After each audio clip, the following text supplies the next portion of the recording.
Hey guys, my name is Ryan, and we're back again with another Spirit Island video. So this video is the second in my series on my 6-6 game.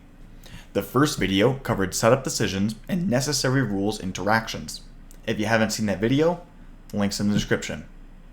For this video, I will be including the actual screenshots from the PvP, but I have a copy of the game here on Tabletop Simulator ready to go so that we can fiddle around with some pieces and do some analysis of the choices the players faced over the course of the game. Before the game even starts and we see the first card, we already have started to establish a game plan. Dances Up Earthquakes is planning on going for a turn 4 Quake with a top track build. River is planning on opening with the standard bottom build, and Ocean is also planning on going for the standard bottom build.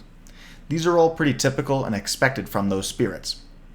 One thing we noticed before the game started though is that those three spirits all also have an energy boon. So an initial plan was to supercharge many mines and allow them to aggressively push bottom track to get high card plays and still have high energy.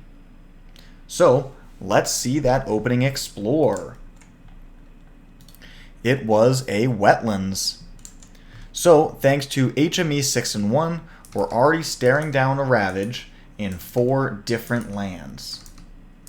That being E4, A5, F7, and C8. 4 Ravages on turn 1? There's no time to waste. Let's get right into it. So interestingly, Wetlands is the only Explore on turn 1 that puts a Ravage on all 4 boards on turn 1. If we had done Mountains, then there would not have been a Ravage on C or E. If there was a Sands, it would not have ravaged on C and F. And if it was a Jungle, then 3 of the boards would not ravage and would only ravage on board C. So for better or for worse, we got plenty of Ravages coming right out the gate. So all 4 players did a standard opening. So let's see, River opened with the bottom, opening like so, with their 2 presents. Ocean opened up bottom, okay, going into these lands with their 2 presents.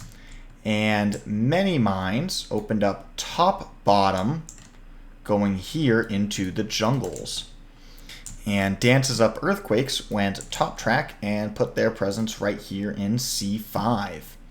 So the intention with all of these, we'll start with Travel River, right? Moves the Dahan over here, and we had pre-discussed having them receive a Swarming Bedevilment. So you can then move these 2 presents together, make a Sacred Site, defend it for 2, use the Dahan to counterattack, and that would solve this land. So that's a good thing, right? Like, let's say that it was a jungle as the opener, then that play would not work, and I think that we would not have been able to gain ourselves such a great advantage in the early game. But thankfully, though, there's a 75% chance of that opening play working, right? Because you could, do the same exact presence set up in this land if we started with a Sands, or set up here if it was a Mountains. But alas, it was a Wetlands, so we're good to go. Yeah, if it was Jungles, you would have to probably play like River's Bounty over here in the 3, and then also take the Swarming Bedevilment because it would be Explorer Town, and that would be hitting for 4, so you would need that 3 defense.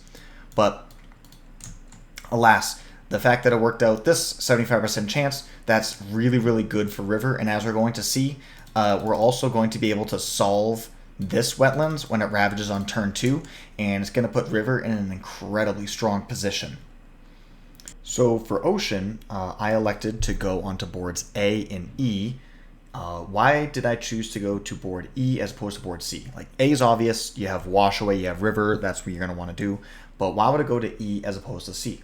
Well, it's the same reason why I elected to put my starting presence on land 3 as opposed to any other land.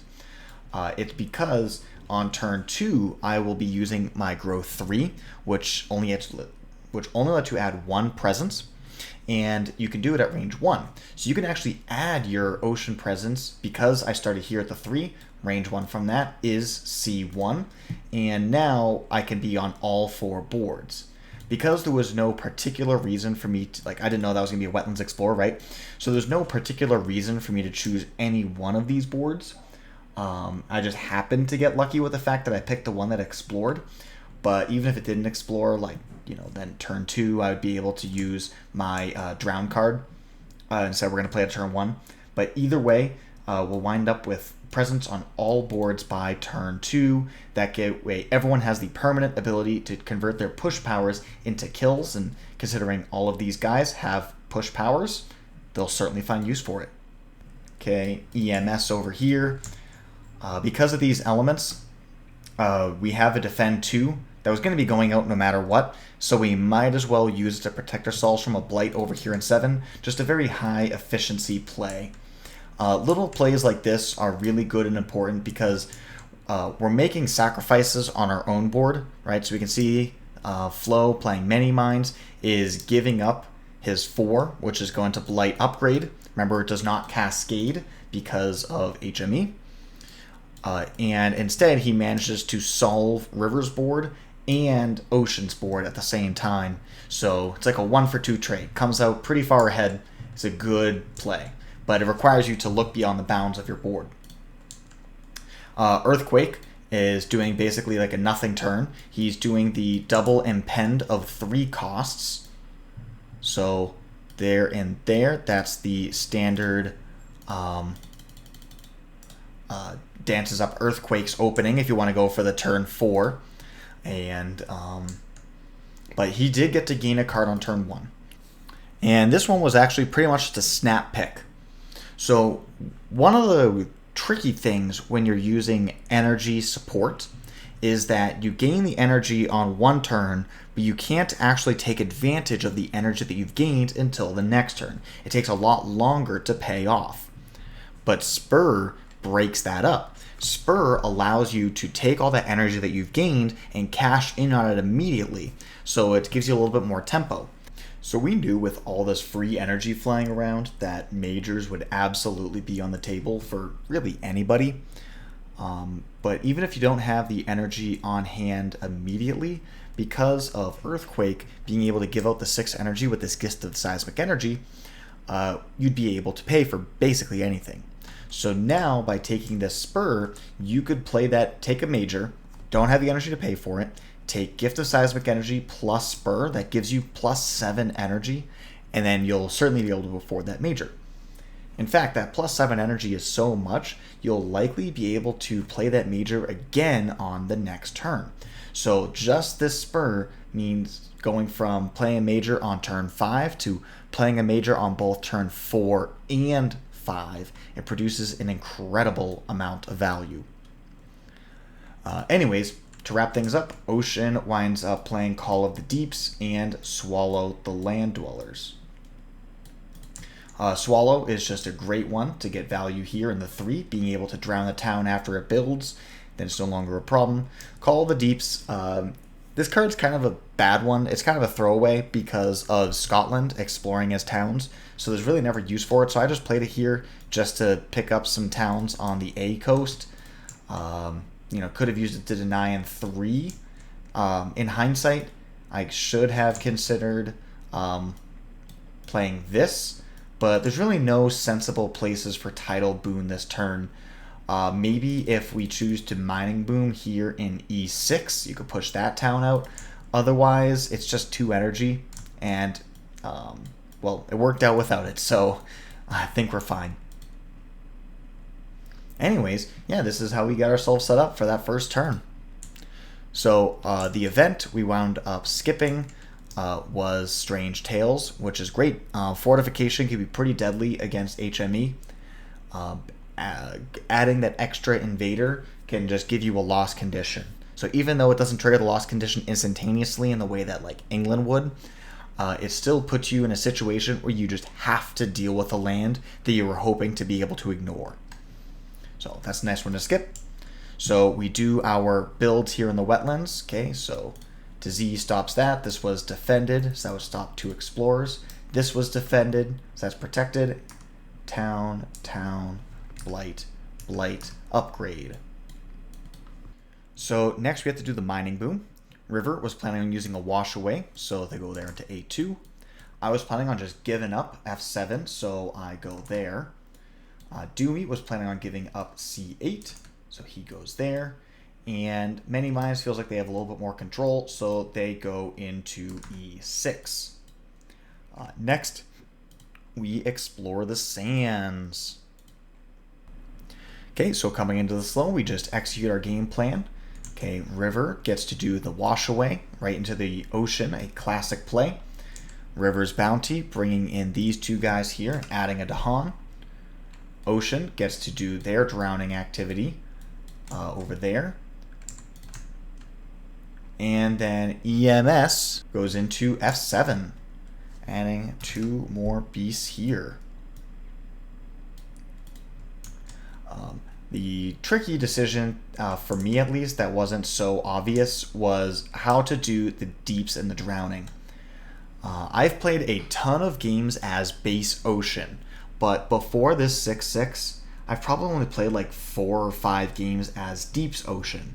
And so I haven't done a lot of thought and analysis into what land you want to be drowning and how you want to approach the game. So I realized that I probably should have done a little bit more prep work on what I wanted to do before getting into this. And that led to quite a bit of discussion.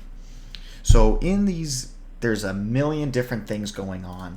And already by this point in the game, we had so much discussion and argument and conversation going about how to approach the game, we had to start leveraging some of the tools that Discord has available to us. So the nice thing about Discord is that it can do a good job of subdividing your conversations, so everything's a lot more organized. So here in our discussion, we were talking about all kinds of things for turn 1, and here, talking about washing away A2 and stuff like that. But you can also create these threads. So over the course of this game, we made tons of threads to discuss specific things. So for example, I mentioned C8 being the land that we chose to do the mining boom in, and there was a 52 message thread that got us to that point. We're debating, can we take this mining boom here? It's going to make it a lot riskier, a lot more likely to give us an additional loss condition for a while, assuming no intervention. But I also did a similar thread for talking about the drowning pattern. Wound up only being me and Flo engaging in this one, but we were talking back and forth for, a short bit of time about what lands would make sense or not make sense to do your drowns in. So in that discussion, we decided that E2 is an obvious place to go. It maintains 3 coastal lands, does not increase the risk of a Scotland loss condition, and it's the exact same terrain type, so there's really nothing to worry about.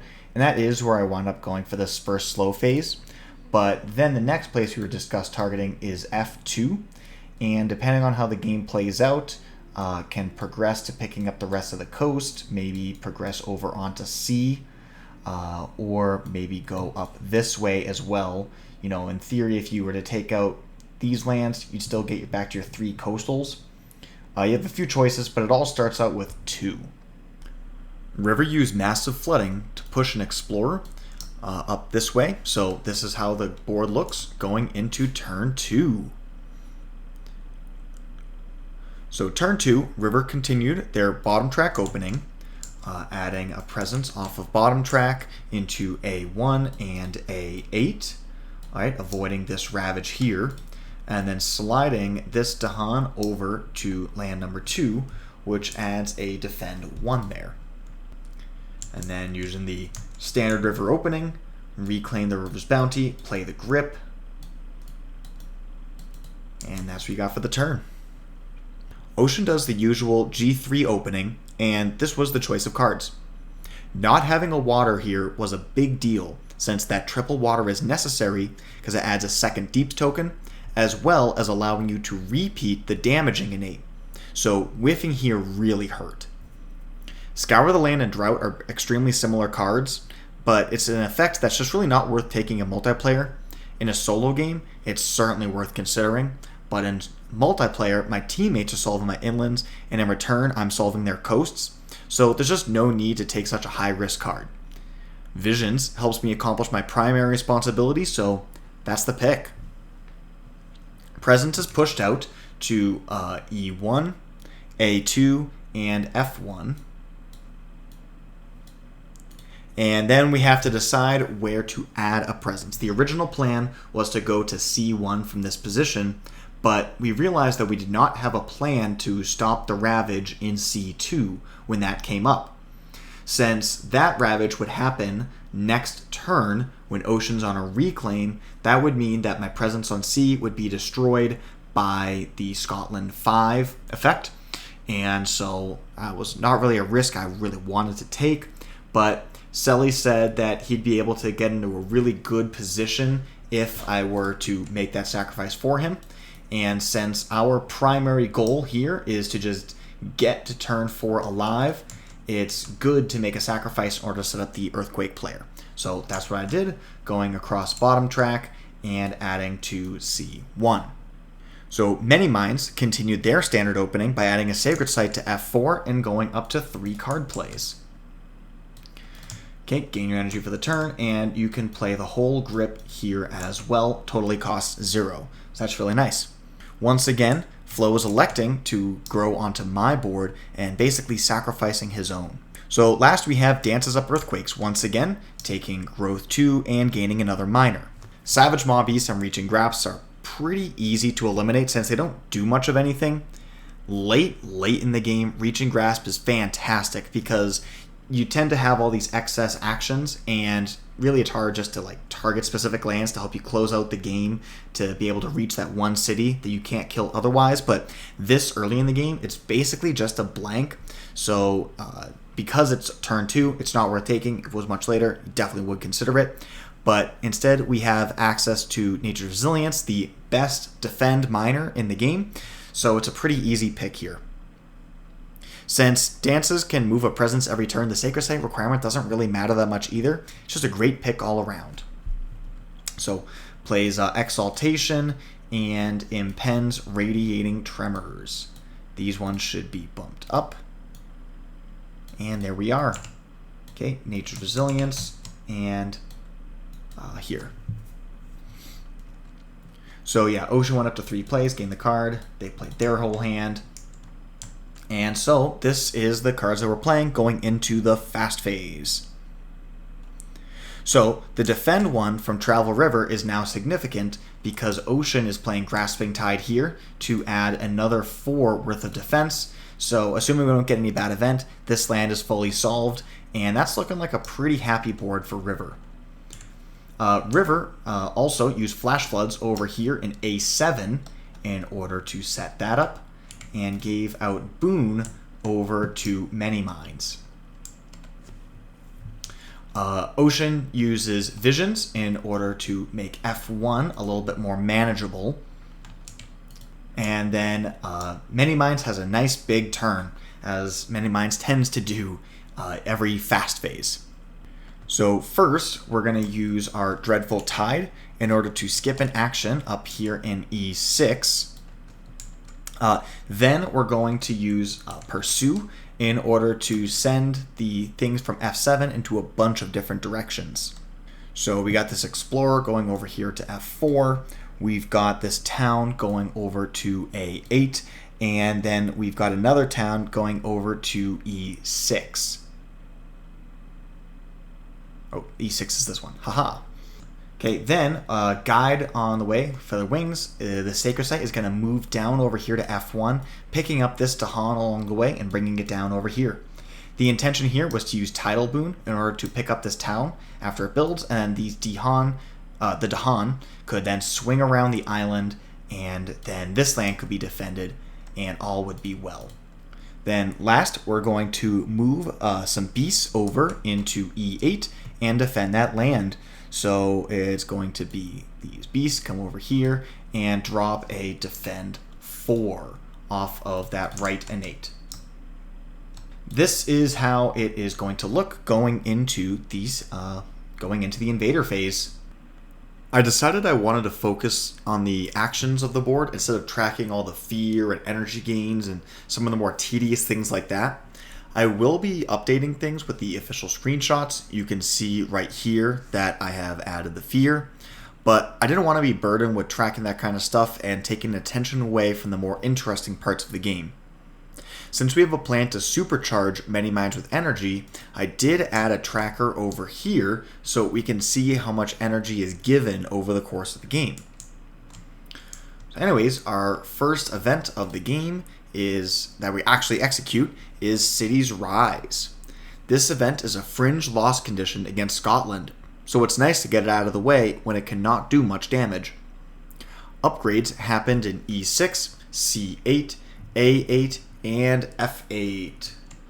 Selly and Aru didn't have any targets for the Beast event, and I elected to keep everything in place. So the only push was Flo sending 2 explorers from E6 over to E8.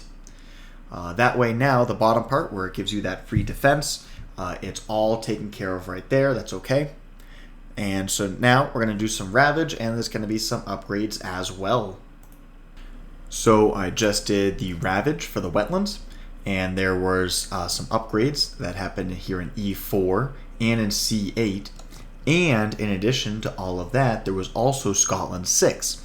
So we have to add a town to all of the inland coastal lands, of which there's more inland coastal wetlands than any other terrain type, and add a town to all of those. So we already have 7 things going on here in E4 and in C8. So we're facing a ton of LC pressure right off the bat on turn 2.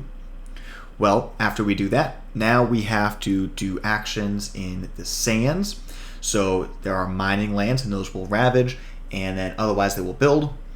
This E6 was skipped, so we don't need to worry about that, but let me execute some of those builds. Alright, so even if the land ravaged during the build step because of the mining lands, the Scotland 6 doesn't trigger because it only happens after the ravage step, not after a ravage action. So next, we're going to come on over and do our next explore. We have our first stage 2 card of the game, and it came up as a mountains. And oh, actually, sorry, before I showed the Explorer, we should have done the mining booms. Those happened in C2, E8, A5, and F7. So, why did we do the mining boom over here in C2? Before the game started, we were discussing where we thought it would be optimal for us to put these Scotland escalations, and we decided that we wanted to put it onto Dances Up Earthquakes board, because Dances has a very efficient means of dealing with big stacks of invaders with all these earthquakes, and so we figured it would be better to make the lands there pretty tall. Hopefully we can solve some of the other boards, like board A is looking really nice right now. So we can have a bunch of tall lands over in C, and we can dogpile it together. Now, in order to do that, you have to have the most amount of coastal lands. And before this mountains came up, the E board actually had 4 buildings to C's 3. So we had to do a build escalate over here in C2 in order to make sure that there was equal or greater number of buildings on C relative to any other board. So we do that, and then we get to do our Scotland escalation. And the escalation was added to 3, 1, 4, and 5. So this is how things look going into the slow phase of turn 2. Now we're at a really interesting point of the game. As I talked about earlier, 2 of the next 3 cards are predetermined. So we know we're getting the Habsburg Reminder card here, then some stage 3 we don't know, and then we're getting the Coastal card. So we're having our discussions, and we're planning as far ahead as we possibly can. And in this moment, we can pretty confidently plan out the next 3 turns. And while there's a lot of things that are going to change, a lot of power cards that are going to be gained, we're able to see potential loss conditions, like looking at this E4, C8 type things, and make sure that we can navigate this game such that we don't actually lose. So one of the reasons we could have gone a few different places here with C3, but we chose to take the escalation here, understanding how we can use our defend powers by defending this, skipping that, so on and so forth. So it was really, really fun with this game. It was very satisfying to feel like we could play at a really high optimal level and plan everything out super far in advance. And that's just a unique thing with specifically Scotland plus Habsburg, the only two adversaries that set a specific card in a specific location in the Invader deck. So for the slow phase of turn 2, many minds did not have any actions of their own, but they did receive Tidal Boon from Ocean, which gave him another 2 energy, pushed this town into the ocean, and sent a Dahan into the drink, which then you can, because of Tidal Boon, send to any other coastal land and let it pop up over here in E1 on the other side of the board. Earthquake used his Exaltation on Ocean, allowing both to move a presence along with something else with it. So Dewey decided to take the presence into the ocean and take a town with it, and Ocean did the same thing, except for over here in E1 taking this town with it. Then Ocean added another Deeps token over here in E2. 1 damage per token is enough to kill a town. And then River brought Dahan into A1 and used Massive Flooding to solve A4 by killing the town and pushing the explorers over into A1, making that a mining land. So this was a relatively quick slow phase, and we end the turn with the board looking like this. Heading into turn 3 is when the game gets real. This turn, all 4 players gain a card, and many minds gains 2. One through their Reclaim Growth option, and the other by paying 2 energy. So a ton of decisions have to be made in the Spirit phase. As I previously mentioned, knowing exactly what card is on top of the Invader deck allows for more in-depth planning, so this turn had several hundred messages before cards were being locked in. River, Ocean, and many minds were all reclaiming this turn, so they each gained a card that way, and Dewey is once again going for Growth 2, which offers a card. If we were to properly consider every combination of card gains, that would be 256 different threads of consideration, and that's just unreasonable. Here on the screen is everyone's first power gain choices, arranged the same as the island boards. To cut down on the options a little bit, Ocean and River had fairly obvious choices. Since Ocean missed on the previous power gain, having proper elements is crucial. Deeps wants to hit 3 waters every turn. The 4th water doesn't really matter yet, but 3 is essential to hit hard enough with the innates, so Cycles of Time and Tide is the only choice. Missing on the previous turn really sucks now because we're passing up on a ton of great cards. Similarly, River's choice is very straightforward. Against HME, Disease is simply insane, and River really likes Badlands in order to kill cities with massive flooding, so Thriving Choke Fungus is the pick. As good as Choke Fungus is though, unfortunately it cannot be part of your reclaim loop at 4 card plays since it's short in element. If River can get a free element by some means or picks up a tri-element card, then this definitely replaces Flash Floods. So we have a fantastic tool on deck, depending on how the rest of the game develops. So with those 2 easy pick minors, our 256 combinations has shrunk down to just 16. And a quick look at the options for majors will cut the combinations down even more. Grant Hatred and Transform to a Murderous Darkness are often considered to be 2 worst majors in the game. And the way this game is going, that's not about to change, so we can drop those immediately. Flow has the choice between 2 majors that are both considered top tier with Sleep and Winds, and then one that is generally considered a bit weak with Talons. Sleep and Winds are both great defensive tools, but considering Many Minds is already a defensive spirit, it doesn't give Many Minds a tool that it doesn't already have. All of these majors are fairly easy to threshold, especially considering we still have a minor pull after this one. Any of the choices are defensible, but we elected to go for the aggressive approach. If you play too scared and too defensive, you might struggle to actually get ahead. Thankfully, with HME 6, the game gets a hair easier if you take some blight, so playing aggressively and trading blows with the invaders very well could work in your favor in more ways than one. Since we're looking at the Salt Ravage coming up soon, and the Salt Ravage is going to hit every turn for the rest of the game, we need to bring the total invader count down, and so destroying towns, destroying cities, things like that is the best way to get ahead before that Salt Ravage appears. With all of these wetlands in the middle of the board with tons of adjacencies, a thresholded Talons will gain incredible value, and so that's the pick. It's worth noting that a big part of the reason why Talons is considered weak is because of the high energy cost. But since we're slinging many mines, he can basically afford anything. After picking Talons, he immediately goes for a miner, and these are the options. Since we forgot EMS, any fire card is needed, but a fire air card is even better. Well, we have all good choices here. Without considering any context though, Sap is the best card. But we do need these elements, and Fire in the Sky does have perfect elements as well as fantastic text, so that's the pick.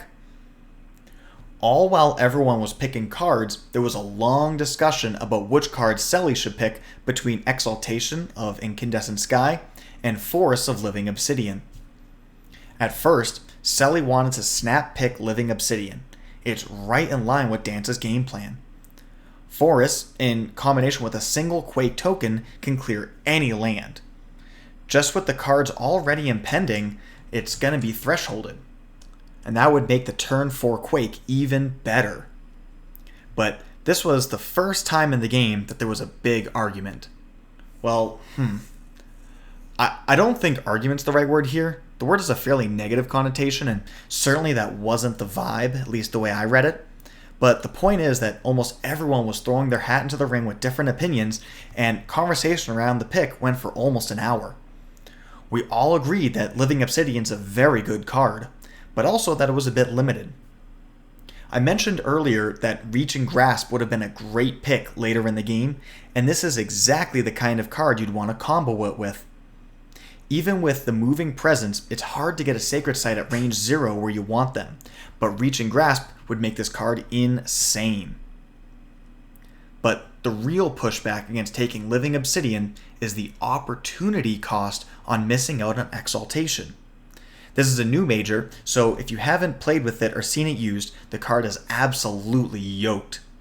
It's like Spur plus Lightning's Boon plus a city kill for you and another player. And then on top of all of that, you get to skip actions in 4 lands with some free fear on top. Exaltation has a higher ceiling than Living Obsidian, so we were trying to tease out if it was a feasible play to threshold next turn. We're already planning on playing Spur next turn, so that, along with what's already impending, gives us sufficient sun and fire, and then we're just 1 air and 1 water short of a full threshold. I know I haven't been tracking energy, but just know that Dewey is currently at 2 energy, and this turn will gain 2 more energy, and then next turn would gain 3 more energy. So that would take him up to 7 energy, and he could just clean play Living Exaltation from hand. So Forests of Living Obsidian would completely solve 2 lands next turn, but we felt that Exaltation would be equal, if not more, in terms of immediate value, as well as greater value over the course of the game. So that's what we picked. I realize I've been saying we a lot in terms of these power gains, and I just want to say that getting into these extreme difficulties such as this requires you to work in coordination with your teammates. Particularly for these massive game-changing decisions, it is not a one-man show. Everything any one player does impacts what everyone else is doing, so it's important that all perspectives are considered before making any major decision. So this turn, Ocean plays Call of the Deeps, Grasping Tide, and Tidal Boon. River elected to underplay in order to set up a reclaim loop next turn, so he only plays Flash Floods and Thriving Choke Fungus. Many Minds was 1 energy short of playing and thresholding Talons, so he plays Dreadful Tide, Boon, and Guide the Way. Dewey unlocked the extra card play from their track. And so with the extra impend spot on the top track, we get to impend Spur and Nature's Resilience, and then plays Inspire to save that energy. So Dewey adds their presence to C8, and then they slide their presence out of the ocean into C3. And meanwhile, Ocean takes their presence back into the ocean. And then River uses Travel to send 1 Dahan from 2 over to 1 to turn this into a Sacred Site and give it the Defend 1 passively. Here's how things look going into the fast phase. So, Dewey starts their turn by using their innate Defend 3 in C6 and adds a Quake token to C8. Then River combos with Many Minds Bedevilment again by killing the town with Flash Floods, and then combining the free Defend 1 with the Defend per Presence to create a Defend 2 over here. Bedevil also lets you move a presence, so Aru pushes a presence from A8 into C8, so that way you have a little bit more room to play and have better range with your massive flooding sometime down the line. Ocean uses a Grasping Tide over here in C3 in order to kill that off during the build, and then uses Call of the Deeps to pick off 2 Explorers off of E2. Many Minds always has their big fast phase, so in addition to helping River with that boon, they use Guide the Way to bring their presence, which counts as a beast because it's a sacred site, from E8 over to E5, bringing along with it some Dahan to help set up that next turn. Then gather beasts into E1 and defend it for 4. So here is how things look going into the Invader phase. The first event that we got is Thriving Trade. So River gets away scot-free, taking no actions, while the others are largely forced. Getting this disease over here in C2 is a really big deal, because this would have ravaged, and then Scotland 5 would have added a blight into board C, killing off Ocean's presence, which means that Dewey would no longer be able to push anything into the ocean until Ocean was able to add another presence back onto board C. But we're going to be protected for this turn, and so now we have a little bit more breathing room. There's also a ton of free damage to go around. River decided not to use it, didn't want to break up this free defend, or the defend off of the travel, but we got some other ones going around. So Ocean comes over here, picks off this Explorer. Many Minds pushes from F1 to F6 to solve that land. And then Earthquake goes from C5 to C6 to kill 2 Explorers and make a Sacred Site. The first of 2 fear cards that we got was Panicked by Wild Beasts. We added Strife to F4 3 times to stop that blight, and then A5 for value. The second fear card was Retreat. As we have seen over the course of this game, controlling mining lands is incredibly important. This innocuous looking fear card gives us a ton of control, being able to make and break mining lands and completely change the shape of this turn. So Aru pushes Explorers from A6 to A8 to deny a build. Flo pushes Explorers from E5 to E7, also denying a build. Selly pushes Explorers from C7 into 4 and 5. Now this turns 4 and 5 both into mining lands, which means that they will not explore this next turn. And my initial thought was to take 2 Explorers from F4 and send them into F3. So that way that F3 would not explore and F4 would not ravage and it would instead build. However, Aru took a look at my use of this fear card and he analyzed it a bunch of different ways, and he came to the pretty unintuitive conclusion that the best play here was actually to only move 1 Explorer instead of 2. By doing this with all the different combinations, he laid the whole thing out. Basically, in every situation, we wind up with fewer invaders both on 4 and 3 if I take my mining boom over here in F3. So it definitely was unintuitive. It took me a minute to get there. Had to drink quite a bit of coffee for me to wrap my head around it. But it made sense, and that's why it's really important that you're always checking out what your teammates are doing, because you might see an optimal play that they missed out on. So, right there, it's good and important to, be willing to let your teammates tell you how to play your own turns better. We're all better off for it. So now we get to execute the Invader actions, starting by Ravaging in the Sands. Okay, after Ravaging the Sands, any inlands will have to get Scotland 6th. And then we do our build actions in the mountains. And if there are 3 or more invaders, it instead becomes a Ravage action. Then we have to do our mining booms.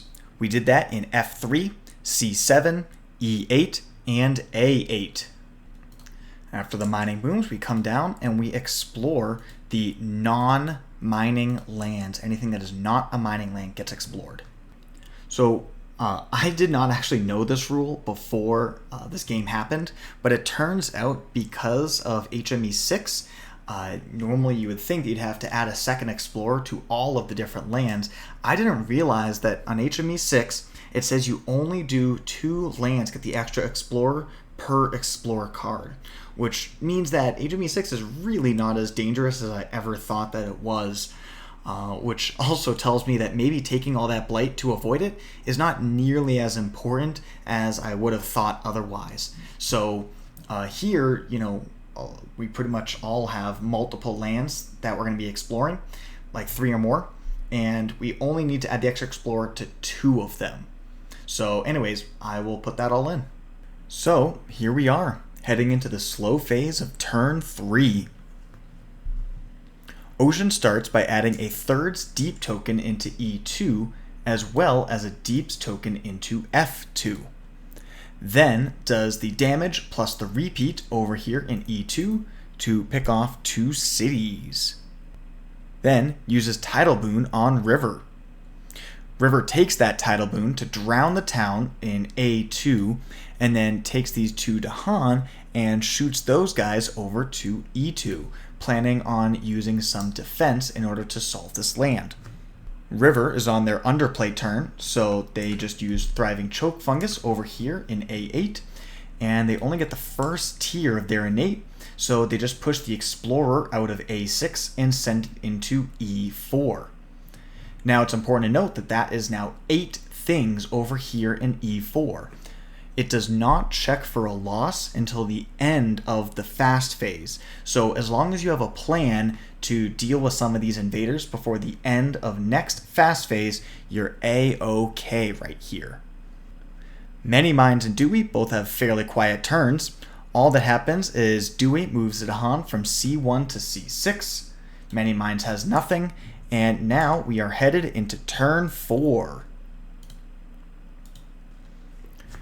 Turn 4 is what we've been waiting for since before the game even started. Dewey preemptively planned on doing the turn 4 Quake, but River is also a turn 4 Spirit. You have to underplay on turn 3 to make it work, but now Aru will be able to grow and use that Reclaim 1 to get the starting 4 cards back and use a full massive flooding. Ocean and Many Minds have a similar smooth power curve. Neither one has a moment where the spirit dramatically turns on, but they both just get incrementally better over the course of the game. The only real breakpoint that exists is 3 Waters for Ocean, gives you a second Deeps token and lets you repeat the damage. And then the 3 Air for Many Minds gives you a much better beast movement with your left innate. But otherwise, with the defend and the other things, you're kind of just doing the same thing, but just a little bit more and a little bit better turn over turn. There's no massive dramatic breakpoint like there is for River or for the Big Eruption. So now we're entering into turn 4, and we get to go Super Saiyan. Don't worry, I won't go full Dragon Ball Z and cut the episode here. We're going to play out the turn before I let you go for today. Aru pushes across bottom track to hit 5 card plays, does the Reclaim 1, and gets to play the OG Grip. adding presence to C6 and F4. Then moves 2 Dahan from C6 into F4. Ocean takes G3 to gain a card, Dewey takes G2 to gain a card, and Many Minds pays 2 energy to also gain a card. And so this is what we are looking at. Ocean snap picks Pull Beneath the Hungry Earth. It's a tri-element card, but it also helps Ocean better accomplish its primary duties on the team by controlling the coast and stopping those Scotland 1 explorers. Not requiring a Sacred Site gives it a huge edge over Voracious Growth. Now, Many Minds is stuck between Sky Stretches and Teeming Rivers, while Dewey has to choose between 4 great options. Normally, Sky Stretches is always the pick, but we have Exaltation of Incandescent Sky, so we already have access to Slow to Fast. If that effect isn't needed, then Teeming Rivers provides more individual value to Many Minds, especially since EMS was pitched earlier in the game. In the end though, we didn't want to rely too heavily on a 7-cost card, so Sky Stretches was the pick. As for Dewey, his elements are in a really tight place. In order to do a full Quake, he actually needs another Earth element. Take a look at these cards coming in off Impend. We are 1 Earth short of being able to do the full thing. So that knocks Instruments and Tiger's Hunting down a peg. It's worth noting that we could play Rumblings here just for the elements. However, neither of those cards are good enough to compensate for playing a card with no text. So now the choice is between Poison Land and Bargains. Poison Land is cheap, very powerful, and it's already thresholded with what's coming off of Impend. The elemental combination on Bargains is particularly nice though, in that in combination with Exaltation, both cards can be thresholded. This choice spurred an 80-message side thread, and in the end, Bargains was the choice. The -1 energy a turn from playing Bargains is extremely expensive, and should not be cast aside easily. I think it's important to recognize and commend Celentano as the Dances Up Earthquakes player here. For both of those major gains, he had a choice between a high damage card that would solve his board versus a utility card that would provide more value to the team overall, but would require him to sacrifice his own board. And both times, he went with the team play. There is absolutely an upper limit to how much you can sacrifice yourself for the team, and Sally was definitely towing that line this game. So, Ocean adds a presence to E3, and then pushes out to A3, F3, C3, and E1. Then plays the full grip.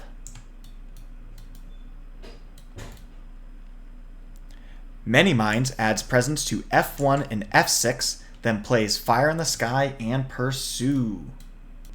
After playing these 2 cards, Many Minds is at 3 energy, so we gotta juice him up a little more. Even though he picked Sky Stretches, no one needed it this turn, so we're just going to hold on to it to conserve a little energy. Dances Up Earthquakes gets the tap shoes on as everything comes off of Impend.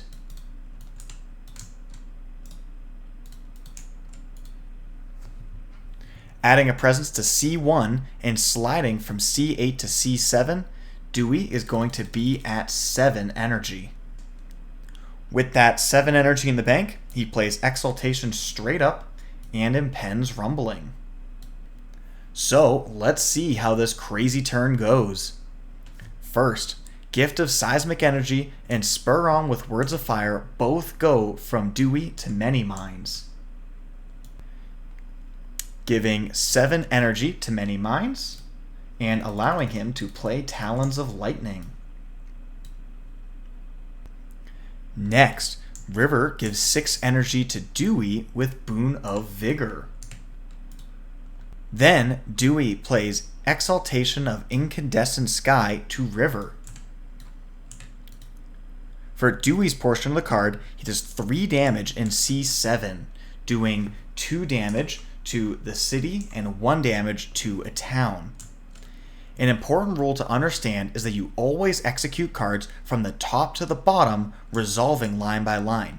So before we get to the thresholded portion of the card, Dewey can play a card and does so with that extra energy by playing bargains. The extra elements activates the threshold and we get to skip actions in A4, A7, F8, and C1. For River's portion of the exaltation, he does 3 damage in C8, doing 2 damage to the city and 1 to a town. Then River uses Flash Floods over here in A8, doing 1 damage each to 2 different cities. Dewey finishes their turn by playing Resounding Footfalls in C7 to skip a Ravage and add a Quake token. Then uses the Innate to add another Quake token in C1. Then Nature's Resilience defends F4. And the Innate defends 2 in C3. Last, Bargains is used in C3 and A1. Thanks to the threshold, it also proliferates, which is a nice cherry on top. Since Many Minds received all that energy plus spur, he can use Talons of Lightning in E4, killing 2 towns and damaging a 3rd. This keeps it as a mining land, so it will not build, but it also gets it below that 8-item threshold so that we don't lose. Now, thanks to the elemental threshold, we get to kill towns in 4 adjacent lands. Then, Fire in the Sky is used in E2, and Pursue is used in E1 to drown the town. We're quite off element, so all we can do is move 1 beast from F7 to E4. We don't even have 2 beasts, so we can't even pick up a little free fear, even if we don't care about the defense. While watching everyone else has fun, Ocean uses Visions to drown A3, and Cycles of Time and Tide is used to add a Dahan over here in C3. I think an important strategic note to address here is why it was beneficial to underutilize Exaltation of the Incandescent Sky. Both Dances and River did not make any powers go from slow to fast, even though they both could. Right now, this is arguably the weakest turn in the game for the Invaders besides turn 1, since they have the fewest Ravages. There will not be any Ravages during the build step. The Spirits are under the least blight pressure this turn, so we can get away with a greedier play. Would we rather have more fear cards right now or next turn? Well, we don't know what stage 3 card coming up next turn is going to be. That's the one significant missing piece of information in this puzzle. We know that the coastal card will be coming up after that, so once we know the stage 3 card, we can once again plan multiple turns in the future with a lot of confidence.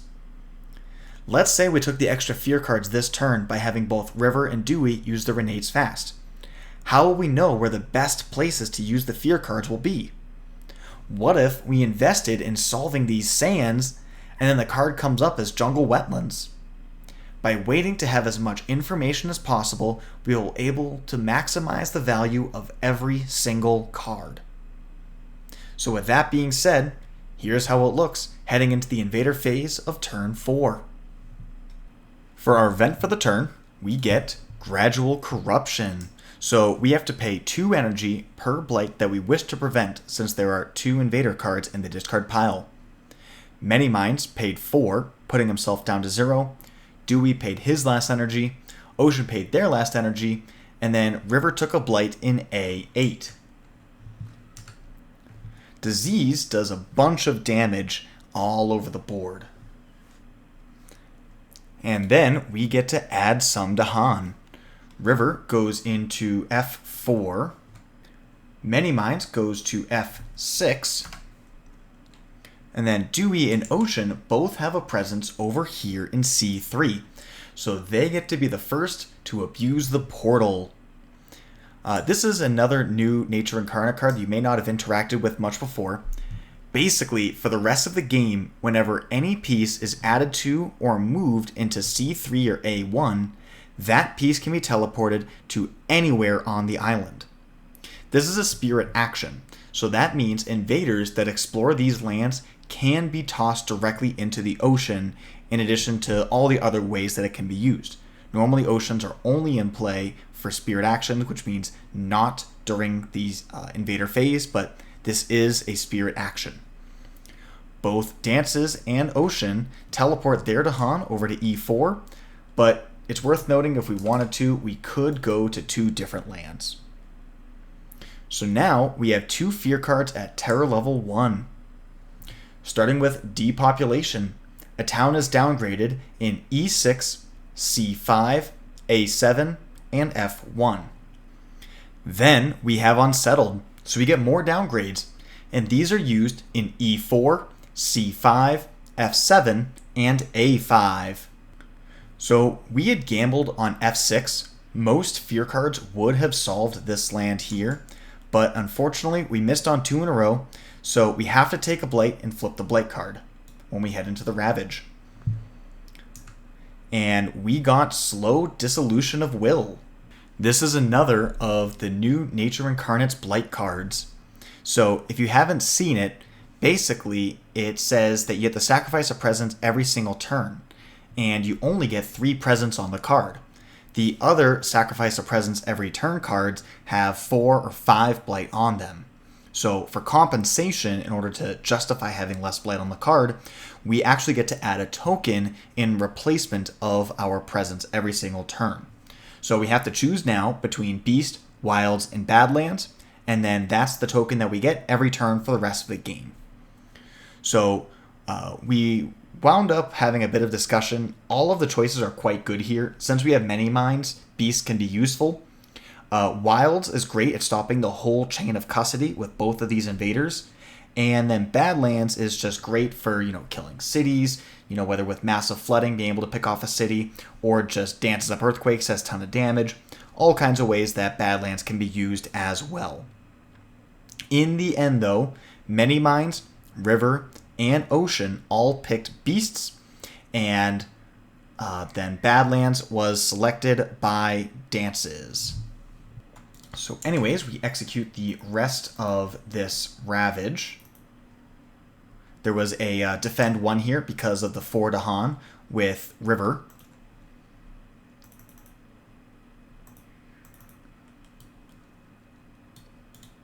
And then after executing that Ravage, we have to do the Scotland 6. Then we build in all of the non-mining lands. It's important to note that since there are no adjacent cities, none of these coastlands are going to build. This one does have to because of that adjacency, but this whole half of the coast is really well solved. So that's a really good position we put ourselves into. This side, we're not so lucky. It's worth noting that, because of the teleportation right here, when the town is built, it can be immediately sent right into the pond. Then we have to do our mining booms. So we wound up doing that in A7, F5, C2, and E6. Then the Explore is Jungle Sands. So with the first Stage 3 card, since Habsburg Mining Expedition is the supporting adversary, we now have to do the HME escalation, which is to explore 2 lands, in this case, not jungles or sands. Take note that HME 6 does apply here, and since Many Mines is the only one with 4 or more blight on their board, 3 of us have a lot more activity. So Many Mines is going to escalate in E2, E5. Ocean gets their extra explorers in F2 and F5, then escalate in F3, F7. Dances gets the extra explorer on C2, C4, escalates in C3, C7, and the portal on C3 sends those guys to the pond. Then River gets the extra explorers on A3, A8, and escalates into A1, A6, sending those A1 invaders into the ocean. So that was a very busy invader phase, but the board's going to look a little something like this. So this turn 4 slow is hopefully going to be the major turning point in this game. Many Minds has no slows though, so he gets to watch all the hell break loose from a comfy chair. Ocean uses Swallow over here in A3, and then uses Pull Beneath the Hungry Earth over here in F3. Then we get to add 2 Deeps tokens, so we add them into F2 and over here into C3. Now, whenever any piece is added into C3, we can teleport it, and this Deeps token is in fact a piece, so we will teleport it over here into F2 as well. So we functionally can now, with these portals, add 2 Deeps tokens into any one given land of our choice. So then in F3, we decide to use the damage and repeat it all in the same land. And now we can see just how big of a deal getting that disease damage was, because now it's worth an entire city kill. And that makes that land look a lot better. As an aside, I can't see any reason why I can't use this teleportation bargains combo with the Deeps tokens in order to put all these Deeps tokens into the inland land. The only targeting restriction that we have here is coastal for adding the Deeps tokens. But for here, when in terms of like doing the damage and drowning the land, the only targeting restriction is the Deeps token itself. And there's no indication that the Deeps token cannot exist in an inland land. So the way I see it, I could have teleported these Deeps tokens like into here or something, drowned this land, and created a little lake. Just a silly meme, of course, but come on, that sounds pretty fun. Anyways, River gets to use their wash away and send all of A4 into this portal. Then they use massive flooding to clean up all of A8. Then River's bounty is used to take 2 of these Dahan out of the portal land, add another one, and give ourselves a little energy. Last, but certainly not least, Earthquake has his time to shine. And he does so in a big fashion by using Radiating Tremors to do 2 damage to 2 Explorers in C6. Woohoo! But hey, now it's no longer a mining land. And now it's time for the big quake. So the tokens deal 2 damage each, and then we can remove all of those tokens, and in each of those lands do 1 damage to every invader. So you want to be kind of particular with the way that you do your damage. So over here in C1, damage the towns like so, such that when we remove the quake token, it all dies. Okay, similarly over here, we're going to damage 2 of these towns, and then kill all of this stuff, leaving just a town behind. Over here, same way, we're going to do 2 damage to that city, and it's going to kill city, town, and explorer, leaving just a town behind. Then over here, we're going to do 2 damage to this city, and kill that explorer as well. So all of a sudden, this board is now starting to look quite a bit more manageable. This is how things look at the end of turn 4. And this is where I'm going to leave you guys today. The first 3 or 4 turns is a very stressful affair, as Dances Up Earthquakes has built up a set of cards for the big quake, and River had to do some turn 3 underplaying to get to his endgame state. As we can see, there are still threats all over the board in every direction, but I think we should have the tools we need to win this game. But on the other hand, we have a pretty harsh Blight card, and now the Salt Lands are going to be ravaging every turn for the rest of the game. Can we close it out? We'll have to wait for the next episode to find out. See you guys then.